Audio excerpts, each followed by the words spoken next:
what this is. It's not a quick snap of a finger. In the room, I worked with about 10 people. They were able to relax the fastest, the quickest, the most susceptible. Doesn't mean that the people cannot be hypnotized, but obviously for the time that we had together, they were able to relax very quickly. The cool thing is that I was able to give them some post-hypnotic suggestions to put themselves back under. So just to let everybody know, we were about 20 minutes in a room working. This is not something I can do. I can walk up to you on the street and do that. Right. I wouldn't be here now. I'd be buying lottery tickets, a lot of them. Hypnosis, a technique that seems almost metaphysical. Due to its use in pop culture, we're all familiar with the famous phrase, "You are getting sleepy." And this makes me wonder, is hypnotism even real? And if it's real, how does it work and what are its practical applications? If a person under hypnosis commits a crime, could they be held liable? Or would the culpability be on the hypnotist? Well, by definition, hypnosis is the induction of a state of consciousness in which a person apparently loses the power of voluntary action and is highly responsive to suggestion or direction. Based on its official definition and by its use in psychology, hypnosis can be used to bring someone into a heightened state of focus or suggestion, meaning that an individual in this state is more likely to accept proposals or advice, lowering any mental defenses that may be present while in a normal state of mind. Typically, hypnosis is used to treat depression, anxiety, phobias, and general stress. However, based on how it works, could it be used for more sinister means? If hypnosis is all about the subject being in a state where they're more open to suggestion, could someone be forced or suggested to commit a crime? Is documented about antisocial behavior in a crime that was written up in a book in Denmark by a Dr. Reiter, is open to question because there was a natural relationship between the hypnotist and the subject, and the subject would have done the same bidding because of his relationship with the hypnotist. So again, I'd like to repeat, why go through all the trouble of hypnotizing anybody whenever you want somebody to do something? It is the words that produce the results rather than the hypnosis itself. After all, propaganda, newspaper, articles, commercials, etc., all are forms of influencing people without realizing they're being influenced.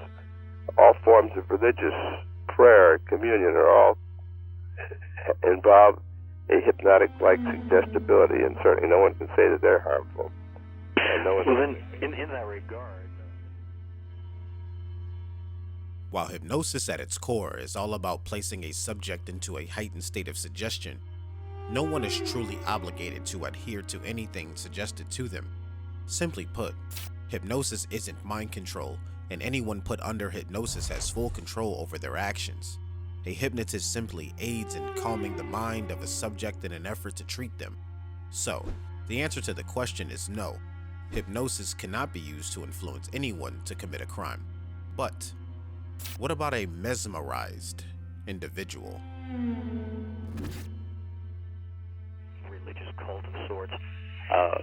Is it possible that people could be mesmerized by someone else? Well, I think we're confusing the word mesmerism with being influenced. Certainly people can be influenced, but if we're talking about medical hypnosis, which is a very valuable adjunct as a psychiatric tool when used by the physician, you're stretching the point and saying that this individual influenced these people, mesmerized them. I don't think he went through an actual induction technique, but every spellbinder, every good orator, every actor, every leader uses a form of what you call mesmerism to influence people to do something. We're all influenced. The only people that are not influenced are somebody that's deaf, dumb, and blind. And we certainly are all influenced to go out and kill if the situation demands it, such as when we go to war. Soldiers during boot camp training, etc., are prepared to go out and kill who ordinarily wouldn't kill. And this is all done by suggestion. So you're saying it is possible that these suggestions are or could be strong enough to encourage someone to kill? Well, I said anybody can suggest to somebody else who's willing to follow out the suggestions that they can go out and kill, but this has nothing to do with hypnosis. Mesmerize. To hold the attention of someone to the exclusion of all else, or as to transfix them. Something we all may relate to via love and or deep admiration. You see, mesmerization is a spectrum, and its grasp on an individual is as limited as the person is willing to act. And it's through mesmerization that some of the worst acts in human history were made possible, in the name of someone or something. Hello? Yes, I need to report an anonymous tip. Who do I talk to? Okay. This is regarding what? This is regarding a mass suicide. In 1997, deputies of the San Diego County Sheriff's Department discovered the lifeless bodies of approximately 40 members of the Heaven's Gate cult.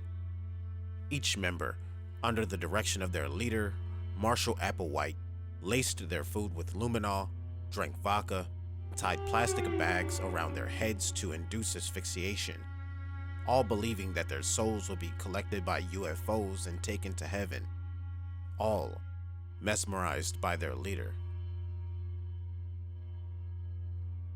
The interesting thing about mesmerization is that its characteristics mimic that of the most common misconceptions about hypnosis, and yet it lies in stealth, affecting us all every day.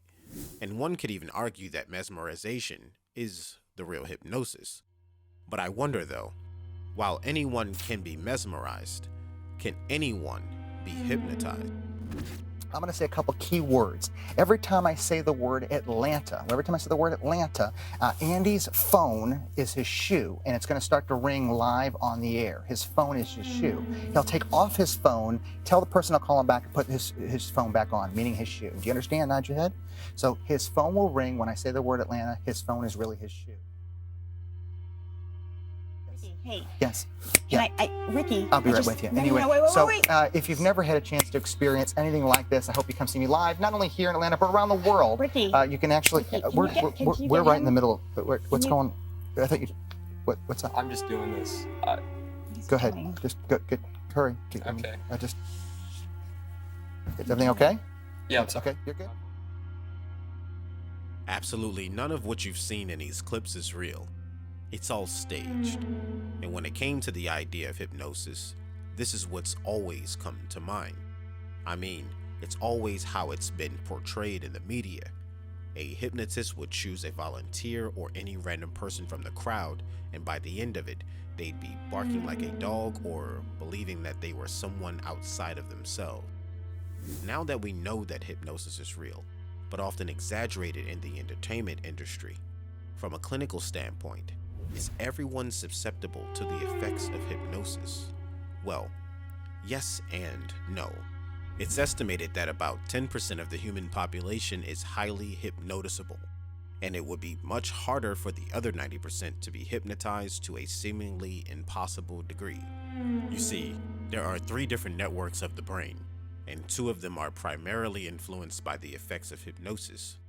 Default mode network, primarily used when a person is idly thinking. Executive control network, primarily used when making decisions. And the salience network, used to emotionally connect to our decisions.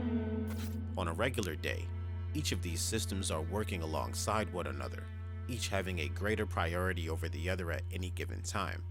However, when one is under the effects of hypnosis, the executive control and salience networks are increased and activated at the same time.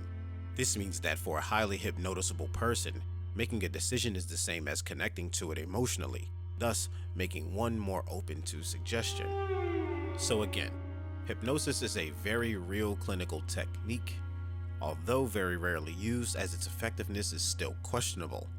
And even though its reputation has been degraded over the past 50 years since its induction into pop culture, it can actually work, and it can even be used in a court of law.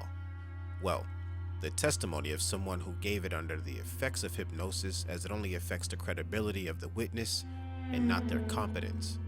But either way, it's all interesting. And no, it doesn't force all those who undergo its effects to only tell the truth. And no, it doesn't help anyone recall any memories. In fact, False memories are likely to be recalled under the effects of hypnosis. And lastly, you are not getting sleepy. What are you I doing? don't know what I'm doing. Okay. Well, let's leave it like that. Hey, Andy. Yeah. 3, 2, sleep. Relax, way back. Hi, Jennifer. 3, 2, relax, way back. Okay. Let's change. Let's kick it up a notch. Okay, let's. I want to add.